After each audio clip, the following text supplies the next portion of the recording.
Hey there, Jessie here from Jessie on a Journey. Sorry, I'm a little bit late with this. It is disconnecting me a little bit, so hopefully this all goes smoothly. Today we're going to be talking about Instagram tips. Yesterday, when I told you all that I was going to be doing this, I had said I would be giving you 6 tips, but actually when I was writing out all of my notes, which are extensive, I came up with 11 that I wanted to share. So we're going to be getting into that in a second. I also wanted to, one, say sorry for my crazy snake eyes. I just had LASIK. And 2, talk a little bit about why I've been doing these workshops on Facebook Live. I'm launching round 2 of my travel blog prosperity coaching program, and the doors close on September 30th. But if you sign up by this Friday at midnight Eastern Standard Time, you get a bunch of awesome freebies. So I said the same thing last week when we went over Pinterest. But the first is a free blog critique. You tell me about your blog, you tell me about your goals, and I will give you actionable tips for feedback. And if you don't have a blog, that's fine. You can just let me know your ideas, what you're planning to do, and I will give you feedback on that. I'm also giving a ultimate guide to landing and rocking press trips with step-by-step kind of tips and best practices, and email subscriber newsletter templates. So for anyone who's ever wondered, okay, I'm growing my list, what do I really say to these people? I'll give you some ideas right in there. So it's just $1 to sign up. Once I reshare this video on Facebook after I'm done with the workshop, I'll include a link to that, and you just pay $1 and you get a whole month of coaching. Month 1, we're going to be creating our blog brand style guides, and like I said last week, I use this myself. I fill out all the sheets, so it's a nice thick book that you can keep with you to just have more clarity on what you should be saying, how your graphics should look, what your values are, all those great things. You will just have that all written down, and it'll just be a lot easier to always be helping people, always be fulfilling your mission through your blog and your social media, including Instagram, which is what we're going to be talking about today. So I'm going to be referring to my notes just so I don't miss any of the tips that I wanted to share with you. And the first one, well, before I even get into the tips, I wanted to say, I know so many people are frustrated by Instagram right now. You know, people are losing followers, engagement's going down, the algorithm is changing, and people are really frustrated because they're working really hard. But what I've found is that Instagram can give you so much more than just likes and followers. Of course, you always want to be growing your following and growing your engagement, but having a small dedicated audience on Instagram or any of your platforms can be just as good for your business, just as lucrative, just depending on what your goals are. And your goals don't just need to be getting 1,000 likes on a photo. Really consider how Instagram can help you in other ways as well, and just have fun with the platform. Stop worrying about it so much, and you won't have so much anxiety about it. So, you know, for a little while I was getting very frustrated. I still do get frustrated with it sometimes, but I've just learned to, you know what, I'm gonna have fun with Instagram. I'm gonna post what I feel would be beneficial to my blog brand and my readers, and I'm gonna enjoy it. And that frustration that I know a lot of my peers are feeling, I'm not feeling it right now. So anyway, I wanted to share 11 tips that I use to boost my Instagram strategy and that I found really helpful for my blog brand. And the first is consider how you want to help people and who would benefit from that knowledge. So if you tuned in last week for the Pinterest workshop, I said the same thing, and I think this is true on your blog, on your social media channels. Really having a mission, how you want to help people, and considering who would benefit from that knowledge, and making that crystal clear right away for people. So I always give people this little template. I help blank, a group of people, do blank. So what do you help them do? And you can even put that sentence right in your Instagram bio. So when people come to your profile, they don't really have to search around to figure out what you're all about. You're telling them right off the bat, this is why you should stick around, because this is what I'm going to be giving you. And feel free to add some personality into it, of course. I wrote down an example. There is a blog I love. I actually just traveled with them. Getting Stamped is the name if you want to check them out. Their Instagram is amazing, and I love their profile. They write that they're travel photographers and bloggers. Passport ready, let's travel. So just in those two statements, they're saying who they are and how they can help you. They're going to help you travel. He drones, she rides unicorns. So adding some personality, some humor into there. They tell you that their location is Miami, coming soon Mexico, so you know what to expect. And you get their email and their website so you can easily contact them and easily read more about their travels, which will help you travel as well. For step 2, same as with the Pinterest workshop, help them right away. And I do this through a content upgrade. So you have this mission, you want to help people do a certain thing, and you help them through your free blog content, your free social media content. Then you want to further help them solve this problem by giving them a free offer, a freebie that they get when they sign up for your email list. And this is known as a content upgrade. So typically things that help people solve a problem really quickly, that are easy to digest, say a PDF or a checklist or a cheat sheet or a worksheet or a workbook or an email course. These things make really great content upgrades. So you can create that content upgrade, host it somewhere. I always put my workbooks, worksheets, my PDFs, my content upgrades into Google Drive, and that's where I store them so that people can get them. But first, they need to opt into my email list to get it. And I create a bit.ly link, which I put into my social media bios. And I like to add the word free in there. So say you are a photographer and you help newbie photographers take better landscape photos. Your freebie might be a camera settings cheat sheet or an email course on how to take better photos.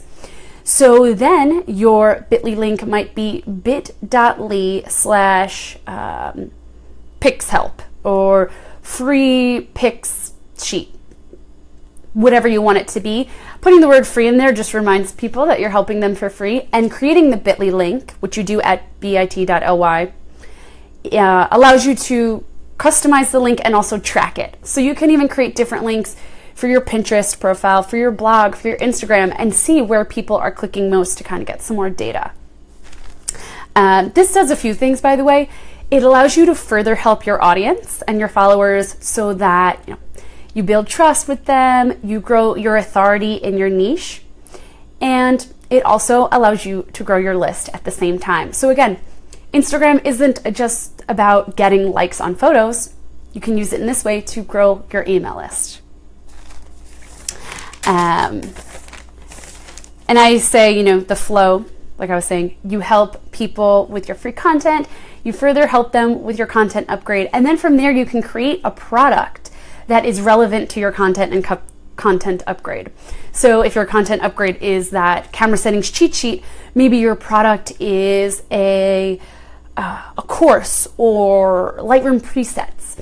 You know that the people joining your list through the content upgrade that's already related to photography would probably be interested in your Lightroom presets or your photography product or service.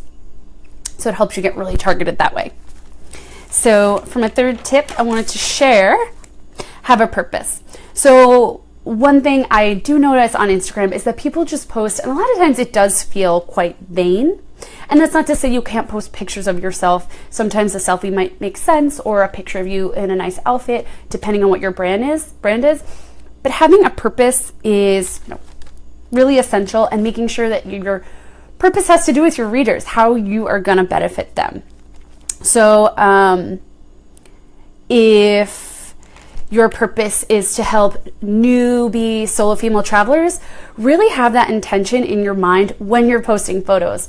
So have a beautiful photo, have a caption that gives them information, gives them a tip, so that it's not just, here's a photo of me, I hope you follow me because, I look good in this bathing suit or whatever it is, that you're helping them. And it makes it more fun. Keep it focused, and you'll have fun helping people, doing your part, being, having a social impact mission or a helpful mission. So you're not just creating content to create it, you're putting good out in the world. Tweak your name. So for me, for example, my blog is Jessie on a Journey. So at Jessie on a Journey is my Instagram handle. But I didn't want to make Jessie on a Journey my name because people can already find me if they're searching Jessie on a Journey through the handle. So I put my name as my real name, Jessie Festa, so that when people are searching Jessie Festa, maybe instead of Jessie on a Journey, I'll still pop up. And I also put what I do, solo female travel, so that I can also rank higher for that. If people are looking for solo female travel Instagram accounts, I have a higher chance of coming up in their feed as an account to follow. And it also makes it very clear right away to people what I do, what they can expect. Tip 5, the photo. So just like I said with the Pinterest workshop again, you only get this tiny circle and you want to make sure it's really eye-catching. And I think that it's always nice to have a nice big photo of yourself, a close-up of who you are, so people feel like they're getting to know you, so you're building trust, you're building the relationship right away. If you can get a nice bright background, that's even better. Make it really eye-catching so that in a line of small circles, yours really pops. Get people involved in the conversation is tip 6. So I like to ask people questions in my comments. You can put the question right at the beginning to make it easy, or if you post the question at the end, add a little emoji so that people's eyes are drawn down. Ask them to answer a question in 5 words or less so people don't feel overwhelmed if you're asking them about, their best advice or the best couple's vacation they've ever been on. They don't feel like, oh, I have to describe my whole vacation. In 5 words or less, just give a little bit about this vacation or whatever it is you're asking. I also love doing these mini giveaways. So if you can partner with a brand to do a giveaway, that's always great. Or you can even just ask a trivia question or a question about a photo. Where do you think this was taken? Everyone who gets it right will be added into a pool to win a postcard. I've done a ton of these postcard giveaways. They're really cheap and they're fun. Who doesn't love postcards, right? Another thing I've been doing is challenges. So I will host challenges on my website. People sign up. They have to, sign up to my email list to get into the challenge. Each day I send them a video into their email list, or maybe you have a landing page where it takes place on your blog, and we continue the conversation over on Instagram. So it's getting people involved on my channel, and it also gives my channel another purpose besides just trying to get likes on my photos. I want people to feel like it is a community where they are being helped. Use these call to actions to really get people taking action, whether it's on Instagram or whether it's joining your email list or opting into a class you're doing. Tip 7, consider your overall aesthetic. So while we talk, my phone is dying rapidly. Consider your aesthetic. So I am a big fan of a woman named Hillary Rushford, who does a lot of Instagram trainings, and she always advises thinking of your Instagram as a magazine. So I believe she calls it workshopping the issue, where you are looking at your overall magazine and considering what you want people to see. What do you want your top 9 images to be about? What do you want them to look like? And I also advise creating, a filter you always use. You can do that right in Canva, or choosing or creating a Lightroom preset that you use on all your photos. So I've done that. I created my own Lightroom preset. I use this on all of my photos, and that works really well. Making sure this is charging. I think it is. Okay, cool. And then it'll just look very consistent. It helps with brand recognition. And now when people see your photos, they might say, oh, I recognize Jessie on a Journey. She always uses that preset. So for tip number 8, know your optimal posting times. And I know that switching to a business account is something kind of people are hesitant to do right now. People say they've lost traction. As soon as they switch to a business account, they lost engagement. I can't say this this is true or not. You can always maybe try the business account. If you're finding that it's hurting your traction, switch back. But if you're comfortable with switching to a business account, there are some perks. Mainly, one, people can contact you right away. You get a great big contact button on your profile. But two, you also can look at analytics. And through these analytics, you can learn demographics about your readers, what posts are doing the best, which ones are getting the most engagement, but also when people are engaging with your stuff. So you can experiment with different times and see what's working the best, and then create a schedule based on that, because you really do want to post when your readers or when your followers on Instagram are actually on the app. If you're posting a picture of Tuscany, how many people are using the Tuscany hashtag every day, and your photo is just quickly getting pushed down? So knowing the optimal times that your readers are on, when it's best to post, can be really, really helpful. For tip number 9, I recommend going live, posting videos, and doing Instagram stories as much as possible. I do this on Facebook and Instagram a ton, and there is a few reasons for this. One, whether you're doing live video or pre-recorded video, there is something about video that lets people feel a little bit more connected to you than a photo or text can do. It also allows you to add a teaching component. For example, what I'm doing right now, I can just pop on Facebook Live and teach people what I do for free right on Facebook, grow the relationship that way, and grow my expertise in my field through live video. And Instagram has the same feature. The other thing is, when you post an Instagram story, you go right to the top of your followers' feeds. Your little profile photo will be showing at the top. If you go live, you even get the little red live button. So your followers will be more likely to be engaging with you regularly, more likely to be looking at your stuff, and you'll be on their mind more. Even if they don't click your story, they're going to keep seeing you pop up in their feed, and they're going to remember you more, which can be really beneficial. I also saw this study was conducted by Newswhip. They found that while photos get more likes, videos actually get more comments, and they found that it was about 2 times as much comments. I've been noticing too for a while now, Instagram, when you go to their Explore tab, they're putting videos at the top, which might give you some insight into what they're looking for. So there are a lot of reasons to go live. Also, when I was just in Italy, I hiked, for example, the Amalfi Coast, and it was really awesome getting to go live on Facebook, or you can do it on Instagram, and actually take my community on a trip with me. I can take as many pictures as I want and write really long, in-depth blog posts, but it's really amazing if you could also add that element of, here you are coming along with me for the journey. You might be sitting on your couch or sitting at your desk at work, but right now you are hiking along the Amalfi Coast. So it's a really, really, really powerful tool across all channels. I've heard people say, if you're not getting into video in the next 2 years, your brand's going to be obsolete, and I could see that being true for sure. 10, engage. So I know a lot of people kind of post and sometimes just leave their account there, and maybe you're getting some really great comments. Maybe your community members have more questions.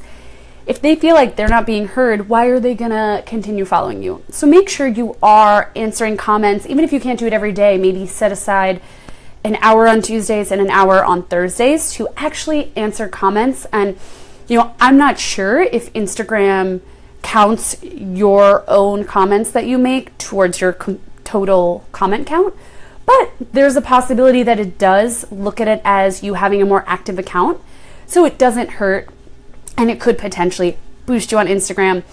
Additionally, you can spend this time engaging with profiles that you think you'd want in your audience. So instead of, pulling up your app and just going follow, find accounts that are similar to yours, that have, similar audiences that you would want to be following you, and engage with those people's content. And I'm not saying if you don't want to follow someone, don't follow them, because, it's kind of mean to follow someone and then unfollow them 3 days later. But You can like a few of their photos, comment on a picture that you like, give them a compliment. Who doesn't love a compliment? My doorbell just rang. And interact with them that way. This way, when you are letting them in,